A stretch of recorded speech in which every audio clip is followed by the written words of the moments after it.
Yang dia pikirkan bagaimana Allah ridha, yang dia pikirkan bagaimana ilmu sampai, yang dia pikirkan bagaimana amal bisa terawat. Wahum muhtadun, orang inilah yang mendapatkan petunjuk dari Allah Subhanahu wa taala.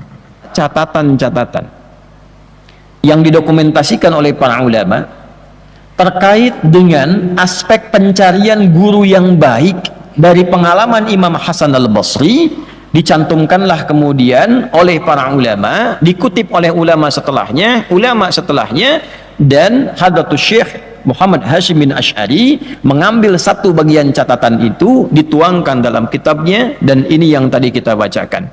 Apa kata Imam Al-Hasan al-Basri, sosok yang diasuh oleh istri Nabi sallallahu alaihi wasallam, sosok yang diasuh oleh para sahabat, didoakan oleh para sahabat, didoakan oleh Umar bin Khattab radhiyallahu taala anhu. Di antara wasiat atau pesan kuat beliau bagi para penuntut ilmu yang ingin mencari guru, perhatikan kalimat berikut. Qala, beliau menyampaikan, uqubatul ilmi, sungguh hukuman bagi ilmu itu, mautul qalbi, ialah wafatnya hati, matinya hati. Jadi ada nestapa ilmu, ilmu yang nestapa, ilmu yang terhukum, ya, punya ilmu tapi terhukum. Awas tuh. Jadi ada ustad-ustad, ada kiai dalam tanda petik ya, ada habib dalam tanda petik, para pengajar-pengajar, nih guru-guru di sekolah juga masuk nih. Awas, hati-hati ya. Pokoknya yang dititipi ilmu buat ngajar. Ada yang hatinya mati, yang ilmunya terhukum. Dia punya ilmu, ngajar, tapi hatinya mati, ilmunya terhukum. Nah, ini kurang layak untuk diambil ilmunya. Kurang layak untuk diambil ilmunya. Apa yang dimaksud dengan matinya qalbu itu sehingga ilmunya terhukum? Faqila lahu ma mautul qalbi, maka dikatakan pada beliau, ditanyakan, apa yang dimaksud dengan matinya hati dari seorang pengajar ilmu itu? Qala, beliau menjawab, talabud dunya bi'amalil akhirah. Talabud dunya, yaitu kondisi hati yang menuntut dunia, bi'amalil akhirah, dengan menampakkan amalan akhirat. Yaitu munculnya ustad-ustad, guru-guru, para kiai dalam tanda petik ya. Saya kasih petikan itu karena nama ini sejatinya tidak layak dengan apa yang disampaikan dalam keterangan ini. Ya, para ustadz, para guru, para habib, para kiai, misal dalam tanda petik mautul qalbi, yang hatinya mati, ilmunya terhukum karena ternyata orientasi mengajarnya itu bukan mencari akhirat, menuntut dunia. Cuma yang ditampakkan amalan akhirat. Kayaknya ngajar Quran, tapi ternyata yang dicari tarifnya. Ustadz, ini nanti mau ada akad nikah nih, bisa nggak Ustadz ngaji? Boleh ya, cuma asal tahu aja ya, saya kan berangkat dari situ ya, ada bensinnya, jam sekian kan saya nggak sarapan juga lah gitu ya, 2 digit lah udah pakai begitu tuh. Ini mautul qalbi nih ya. Nanti ngajinya cuman kedengaran suara gelombang-gelombangnya aja tuh, echonya tinggi, naik turun. Tapi yang dicari apa? Dunianya. Ya, tidak semua begitu. Ini cuma ditandai aja. Kalau ada yang begitu, hatinya mati. Maka nanti bacaannya nggak sampai ke jiwa.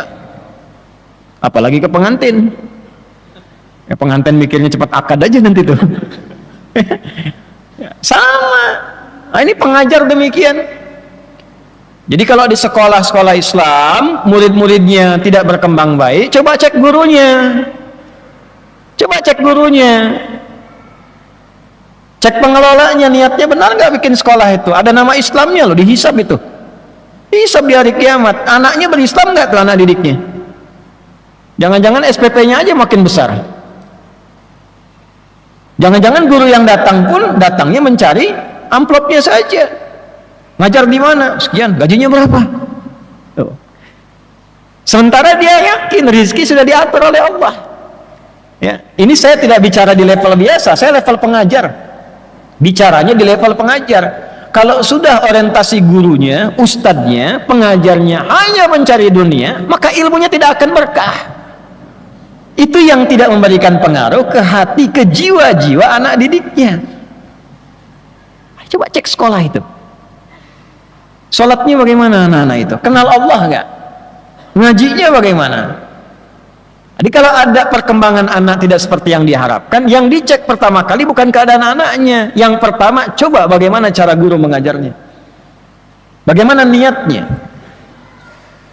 Ustadz juga sama di masjid-masjid ini. Ya, coba lihat berapa keberkahan yang bisa diberikan oleh Allah kepada murid-muridnya. Salah satu yang harus penting untuk diupayakan adalah ini, mengembalikan niat kepada amal akhirah wa talabul akhirah. Nah, ini. Nah, jadi kalau misalnya Anda menemukan orang-orang yang mengajar, belum apa-apa bicaranya sudah dunia, itu hatinya sudah mati. Ilmunya terhukum. Bagaimana Anda bisa belajar dari sosok yang ilmunya pun terhukum? Hatinya mati.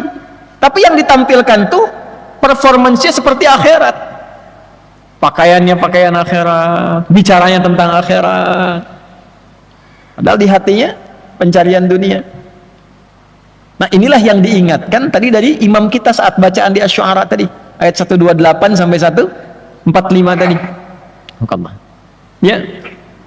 Idz qala lahum akhuhum salihun ala tattaqun. Ya. Sampai ke kalimat yang sangat indah sekali. Wa ma as'alukum alaihi min ajrin in ajriya illa ala rabbil alamin. Itu manhajnya para nabi, para rasul. Aku kalau ngajar, acuan utamaku tuh bukan upah, bukan honor, bukan gaji dari kalian. Karena honorku sudah ditetapkan oleh Allah, gajiku sudah diatur oleh Allah. Yang ditugaskan kepadaku hanya menyampaikan, fadzakir innama anta mudzakir. Yang suka baca Yasin tuh kan manhaj para nabi, rasul, diteruskan pada orang-orang soleh yang baca Yasin tuh ayat 20 sampai 21 itu, masih ingat gak? Di halaman 441 tuh paling kanan di pertengahan, ya. Coba lihat tuh, wajaa min aqsal madinati rajulun yas'a qala ya qaumi ittabi'ul mursalin. Teruskan, ittabi'u man la yas'alukum ajran wa hum muhtadun. Datang sosok orang dari jauh untuk mengingatkan masyarakat pada pola hidup yang tidak sehat. Susah diingatkan orang yang baik-baik, yang lurus-lurus, tapi hobinya memang kadang-kadang ngundang orang-orang, tapi nggak jelas. Cuma buat tertawa kadang-kadang, cuma buat pamer bahwa saya bisa ngundang si fulan, buat rame gitu kan. Maka diberikan standar, ya qaum ittabi'ul mursalin. Ya kaumku, ikutilah orang-orang yang diutus ini, sosok-sosok yang diutus ini. Ya, siapa tipikal orang diutus ini? Ittabi'u man la yas'alukum ajra. Kalau Anda ingin belajar, ingin ikut, bukan cuman ikut menuntut ilmunya, tapi menuntut akhlaknya, menuntut kepribadiannya, mengamalkan amal soleh yang bisa Anda teladani itu. Coba cari man la yas'alukum ajra. Orang yang sedang mengajar pun dia tidak pernah kepikiran tentang materi duniawi. Yang dia pikirkan bagaimana Allah ridha, yang dia pikirkan bagaimana ilmu sampai, yang dia pikirkan bagaimana amal bisa terawat. Wahum muhtadun. Orang inilah yang mendapatkan petunjuk dari Allah Subhanahu wa ta'ala. Jadi yang pertama, kondisi hati seseorang yang mati itu ketika pengajarannya diikat oleh unsur duniawi. Ya.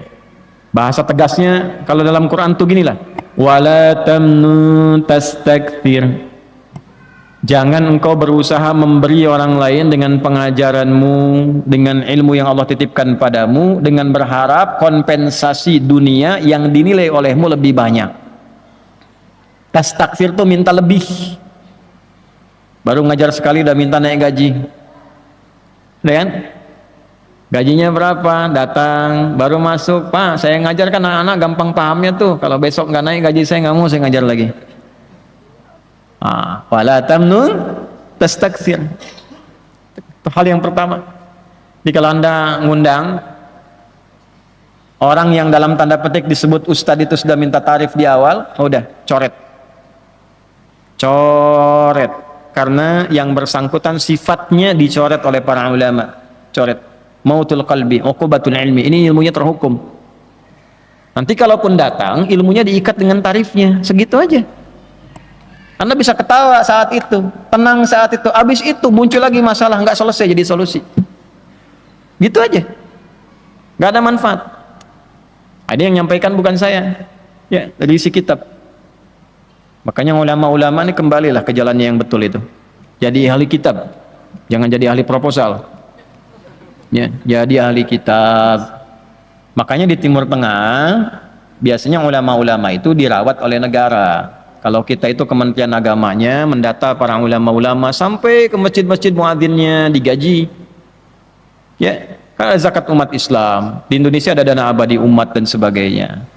Ya, kerjasama dengan Basnas. Masukkan ke satu bagian itu untuk ulama-ulama mengajar, ustadz-ustadz supaya kesejahteraannya meningkat. Jadi begitu mengajar karena sudah sejahtera, sudah bagus, nggak mikirin lagi duniawi. Di Timur Tengah begitu. Saya waktu diangkat jadi amin khutbah di Tripoli, diberikan gaji, berikan honor, dan nggak pernah terpikir tuh ulama-ulama itu nggak pernah terpikir.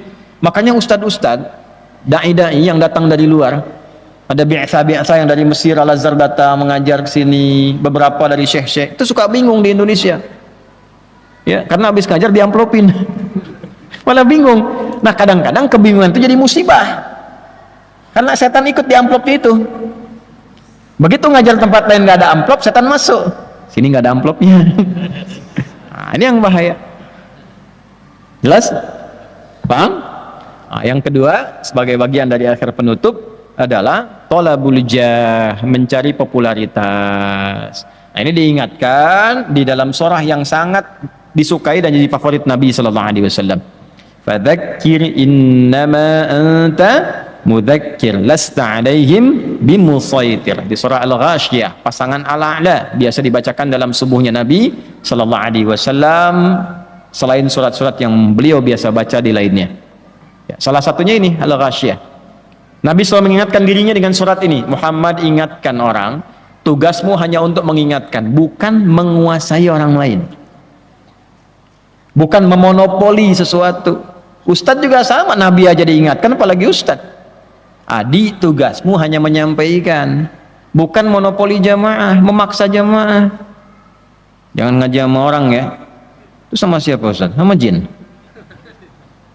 Oh enggak, ngajinya di sini aja. Tidak boleh. Silahkan lepaskan. Ya. Maka bagaimana cirinya supaya ilmu berkah?